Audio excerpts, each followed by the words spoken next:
O céu e a terra passarão, mas as minhas palavras não hão de passar. Matéria 2. Bibliologia. Seja bem-vindo a esta aula de número 19. Estamos no terceiro ciclo da matéria Bibliologia. Em esta aula, estaremos aprofundando nos 8 pilares elementares do método gramático histórico. O significado das palavras. As palavras são necessárias para compor a linguagem, que se tornará o veículo de transmissão de qualquer comunicação. Existem palavras que têm um significado semelhante, o que conhecemos como sinônimos. No entanto, não existe sinônimo perfeito, ou seja, aquele que representa 100% o mesmo significado da outra palavra. E isso deve ser levado em consideração, pois às vezes são utilizadas palavras em traduções que não representam o significado exato da palavra original. Também existem palavras do idioma original, que não possuem homônimo no idioma para o qual foram traduzidas. E também existem palavras que correspondem a um uso em um momento histórico específico, ou em uma localização geográfica específica. Nesses casos, é imprescindível recorrer ao significado da língua original. Por tudo isso, é muito importante ter material de estudo, concordância bíblica, diferentes versões bíblicas, dicionários bíblicos, comentários com exegese, etc. Tudo isso nos permitirá fazer uma boa interpretação com base no real significado das palavras. O contexto. Definimos contexto como a composição textual enquadrada, que está relacionada ao significado do texto, que pode ser uma relação imediata ou remota. Permite-nos ter uma visão clara do assunto, evitando assim interpretações erradas ao extrair um versículo do seu contexto. Há textos que não têm um contexto imediato. Por exemplo, alguns provérbios são compostos de ditos que não estão relacionados entre si. Para determinar o contexto imediato, precisamos ler os versículos anteriores, até encontrarmos onde começa o tratamento do mesmo tópico, e ler os versículos subsequentes, para ver onde termina o tratamento desse mesmo tópico. Só assim podemos determinar o limite do contexto imediato do texto. Passagem paralela.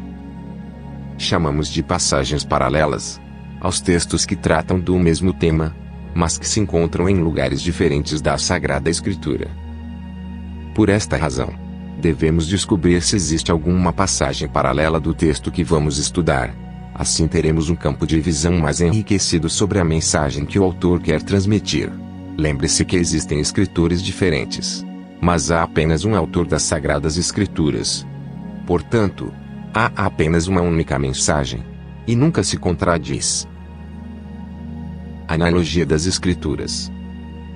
Assim como no contexto, discutimos a necessidade de ancorar qualquer versículo, com base na ideia que está sendo discutida, em seu contexto. Na análise de qualquer texto, devemos também relacioná-lo com a mensagem completa de toda a Escritura.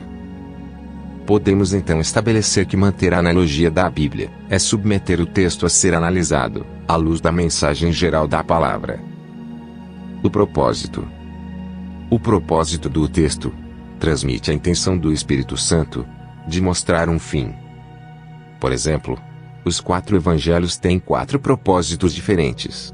Eles nos mostram Jesus, sob 4 perspectivas diferentes. O plano é a estrutura utilizada para o desenvolvimento do tema, ou o que dá no mesmo, a forma para a exposição do propósito. Limitações. Elas constroem a estrutura sobre a qual o propósito é desenvolvido, sendo o próprio propósito quem estabelece tal estrutura, ou seja, a finalidade estabelece os limites, e tais limites podem referir-se ao conteúdo doutrinário, momento histórico, ou alcance profético. Circunstâncias históricas. Em muitas ocasiões, encontramos passagens que devem ser interpretadas compreendendo o momento histórico em que foi escrita, costumes, leis, aspectos culturais e aspectos geográficos. A estes 8 pilares, acrescentamos 2 anexos: as divisões étnicas e o princípio da discriminação de conceitos elementares. Divisões étnicas. Muito relacionado ao aspecto anterior, muitos textos foram direcionados especificamente com uma mensagem para um grupo étnico específico. Há textos direcionados ao povo judeu, e outros, por exemplo, aos gentios. Porém, isso não limita sua aplicação a todos. No entanto, para uma correta análise e interpretação, devemos ter em mente a quem o texto foi especificamente dirigido. Princípio da discriminação. É essencial ser muito claro sobre essas divisões antes de iniciar qualquer estudo, para evitar confusões. Na próxima aula continuaremos. Até então, que Deus te abençoe.